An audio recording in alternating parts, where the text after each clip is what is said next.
In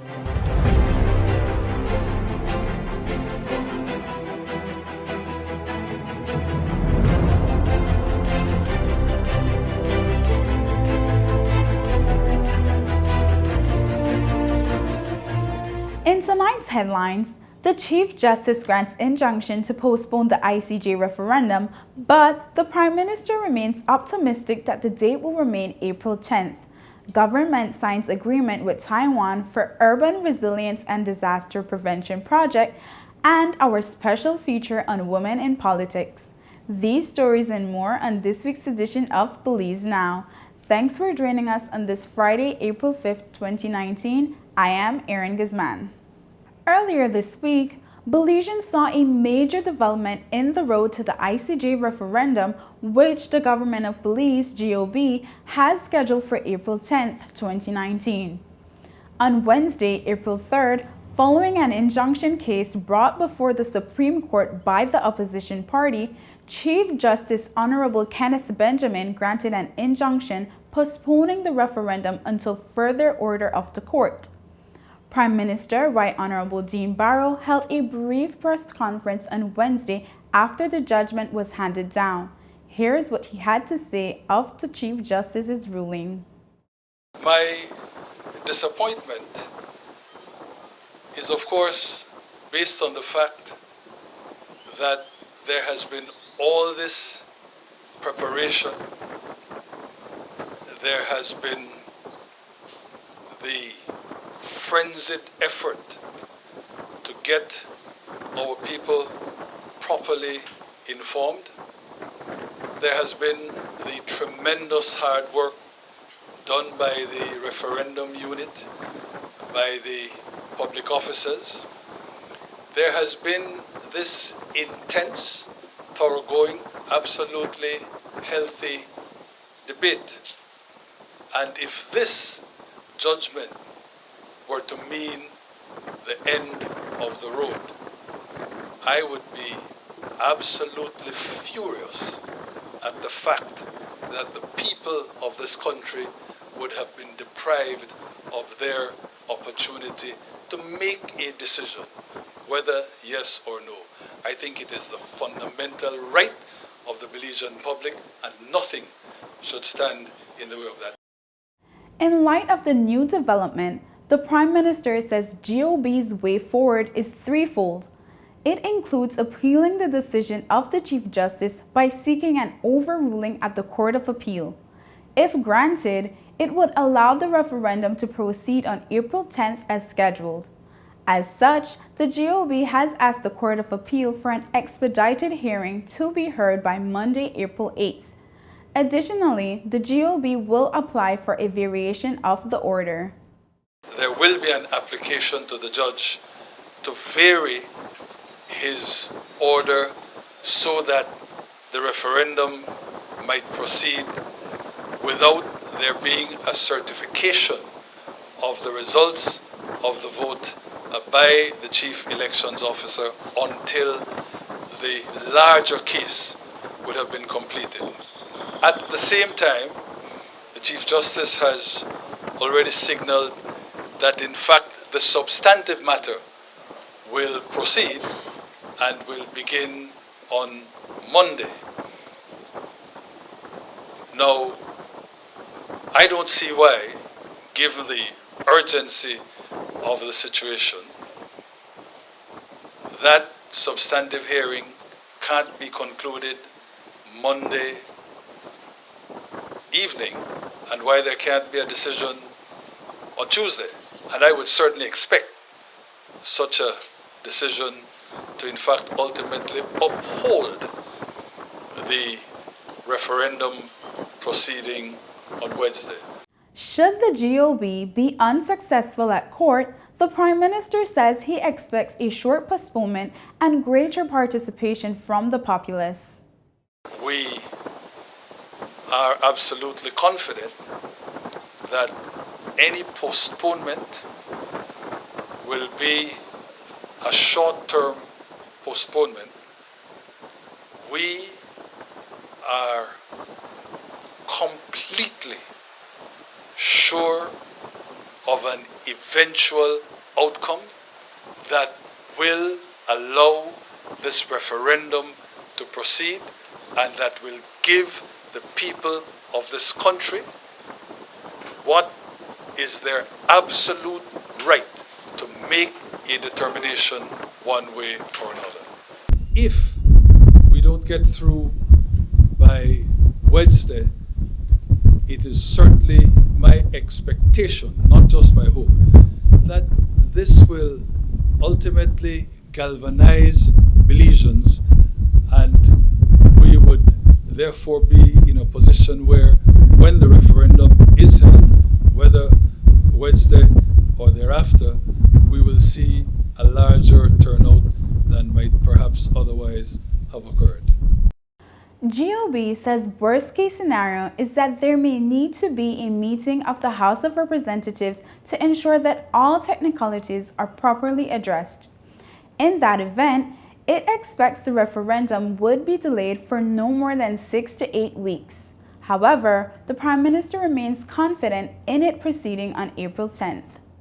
In the context of all three streams, if you will, in the context of all three courses of action, we have every hope of getting a result that will allow us to proceed on Wednesday. We'll have more stories after the break. Stay with us.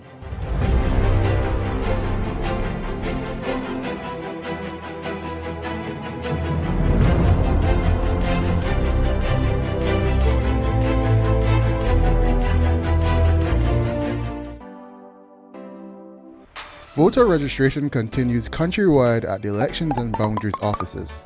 Register today to vote in the ICJ referendum on the 10th of April 2019. For registration information and locations, visit www.elections.gov.bz. True or false? Belize has a great chance of winning at the ICJ. True. We have the 1859 Treaty, the 1931 Exchange of Notes, and the fact that we gained independence in 1981 after over 150 years of owning from the Rio Hondo to the Sarstoon. Guatemala never occupied any of Belize. All of these things are 100% in our favor, and the ICJ will consider these when making their decision. Be informed. Visit our website and social media pages.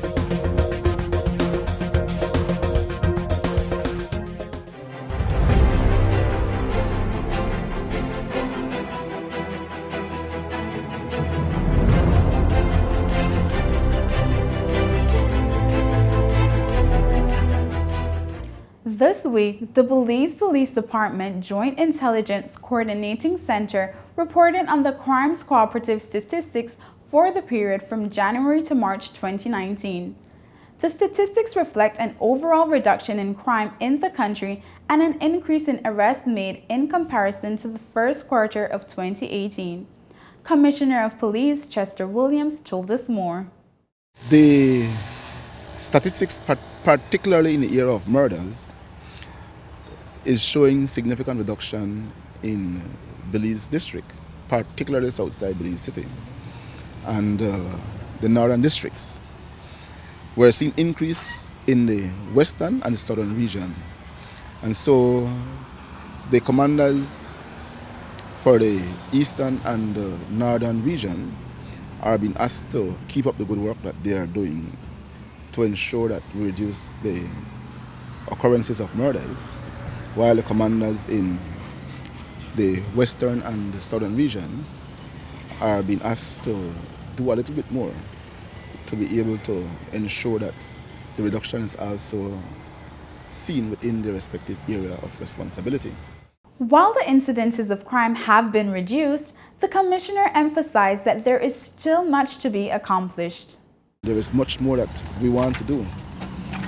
And I'm sure that with the level of enthusiasm the commitment and dedication that the officers have, we will achieve much more moving forward during the year 2019. On Tuesday, April 2nd, Dr. Honorable Omar Figueroa, Minister with responsibility for fisheries, forestry, the environment, and sustainable development, in cooperation with the Embassy of the Republic of China, Taiwan, held an agreement signing ceremony for the project entitled Belize Urban Resilience and Disaster Prevention Project. The project aims to build the country's resilience to climate change by utilizing the twin towns of San Ignacio and Santa Elena as a pilot model. Ambassador of Republic of China, Taiwan to Belize, His Excellency Ambassador Remus Chen, shared some of the objectives of the project with us. The objectives of this project include strengthening overall disaster preparedness and prevention capabilities, introducing advanced monitoring techniques, managing and controlling disasters in areas prone to flooding, and raising awareness and knowledge of disaster prevention. Through these efforts, we can enhance the adapted capacity of individuals and communities to reduce the impact of future hazards. Belize suffers from the threat of extreme rainfall due to climate change. The low-lying coastal plains, as well as its densely populated areas, endure the worst impacts, causing the loss of lives and property. Minister Figueroa expressed his gratitude to partner with Taiwan in a project that will minimize the impact caused by extreme weather. The government of Belize appreciates Taiwan's support and immediate willingness to join us in the fight against the impacts of climate change. The project we are embarking on today is another great example of our country's sincere friendship and mutual support enjoyed over the last 30 years. It is an example of how experiential learning can have such a positive impact. The government of Belize, through the ministry, in collaboration with the Taiwan Technical Mission in Belize, will serve as the executing agencies for this $1.2 million project. The Ministry of Local Government, in partnership with the Mayors Association and the Economic Development Council, has been working on reform initiatives under the Trade License Act. The partners are about to start an exercise to collect data that will help to form a standardized method to calculate the annual rental value, which is the mechanism used to determine the trade license fee that the business owners pay annually to the respective municipality to conduct trade within that space. Ishmael Quiroz, Director of Public and Private Sector Dialogue at the Economic Development Council, told us that the purpose of the reform is to improve the way that trade license is administered, and that stands to benefit both the business community as well as the local municipalities. For the part of the city councils, it gives a level of predictability in terms of how much revenue can be collected over a specific period of time, and therefore they can then do their investment accordingly. For the business community, that level of predictability is also important because every year businesses need to budget. They need to know how much they will have to set aside for trade license. Clifford King, Director of Local Government, spoke to us about the data collection exercise, which will be taking place between April and June of this year in all 9 municipalities. The data will be collected on what is called productive spaces. The productive space is what we call that area of the business that is used for the business, for the production of the services or goods that the business provide. So for example, in the previous regime or the current regime that is being used for trade licensing, the annual rental value is determined by using all the space of the business. That will include parking areas, actually similar to what is used for property tax. And now we're having a distinction because we are saying that the business, the rental value for the business should be informed by what is called a productive area of the business. So data collectors will be going out there to collect data on those productive spaces within the businesses, which will include things like the kitchen areas for restaurants, the business area, the administrative room, the productive areas. And so we'll have exclusions, which will include things like stairways, restrooms, storage facilities, parking lots, which we see as amenities that you as a business person provide to enhance your business space. We were able to put together that whole rental value exercise in a cumulative way and look at what the results are. We appeal to the private sector to collaborate with the municipal authorities, with evaluators, to welcome them, to show them their productive space, so that accurate data can be collected and then be used to assess trade license in the proposed standardized method.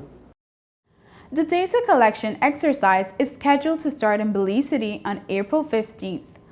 All municipalities are expected to be completed by June. Stay tuned for more stories after the break.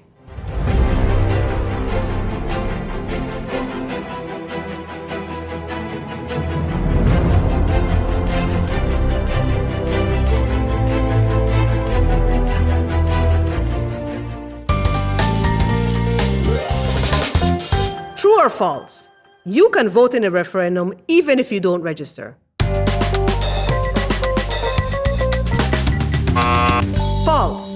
You must be registered to be able to vote. If you want to vote in a referendum, register by March 10th, 2019. Be informed. Visit our website or social media pages.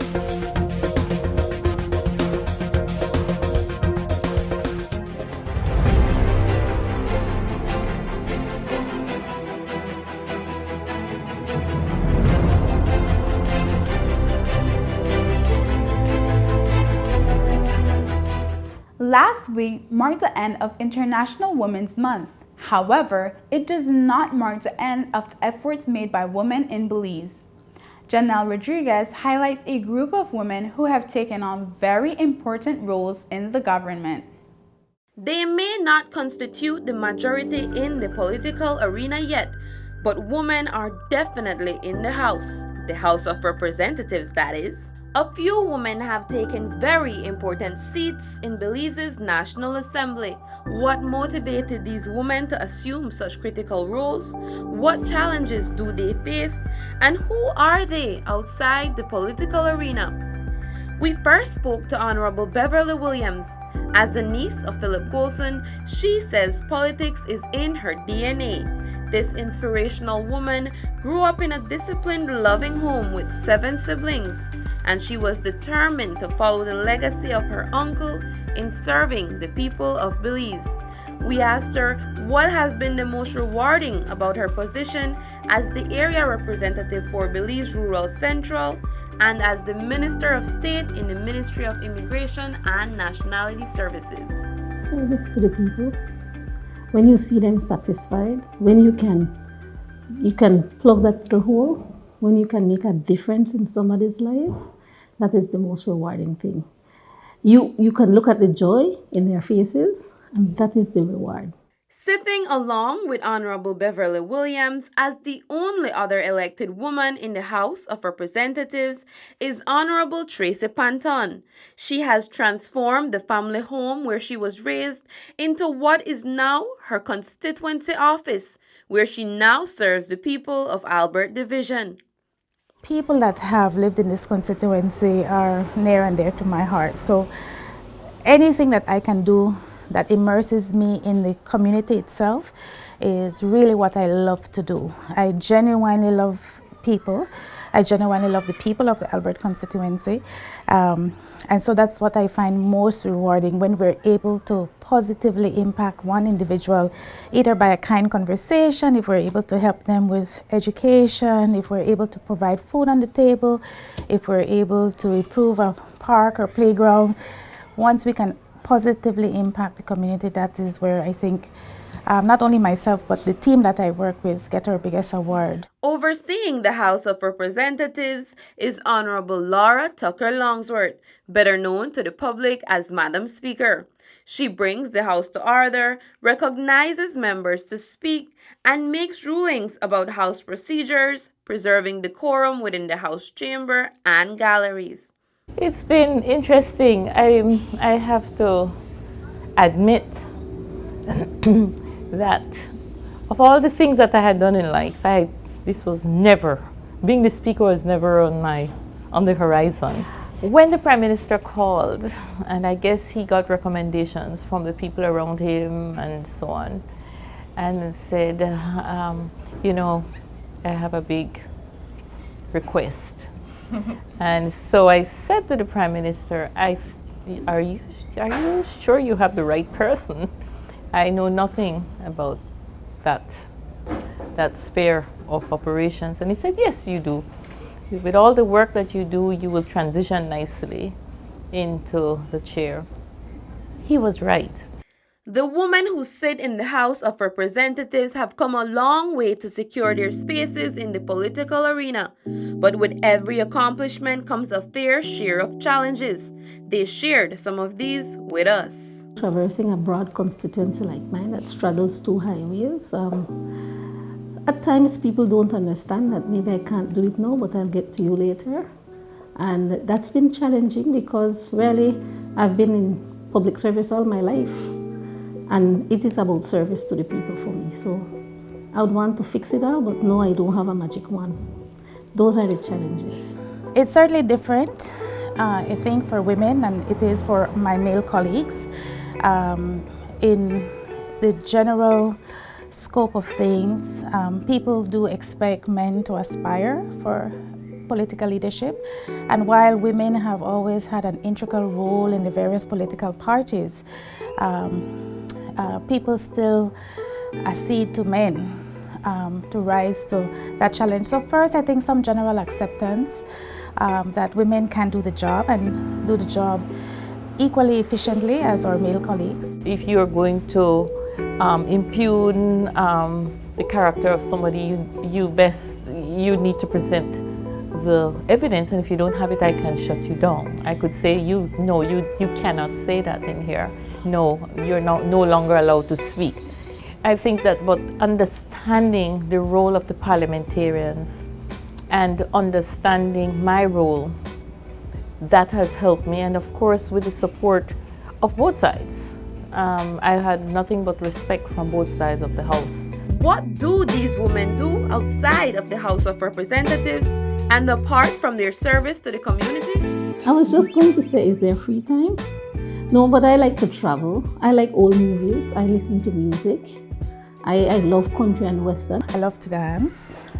Yeah, I love to dance. Anybody that knows me knows that I love to dance. I love to listen to music, every kind of music, and I dance on my own, and I just enjoy music. To the young woman who may be discouraged from aspiring for any type of leadership position, this is what the woman in the House had to say. We'll come again, because there must be a solution. You have to have unshakable belief in yourself, in the things you can do, in the things that you can accomplish. It's not an easy road. If you want it, go for it, grab it, and take it. Women make up 50% of the country's population, and more women are taking their seat in the dynamic process of contributing to change and development. For Belize Now, I am Janelle Rodriguez. And that's it for this edition of Belize Now. If you want to provide feedback or send in your comments, please feel free to email us at info@pressoffice.gov.bz or visit our Facebook page and let us know what you think. We look forward to hearing from you. Have a great week. Until next time.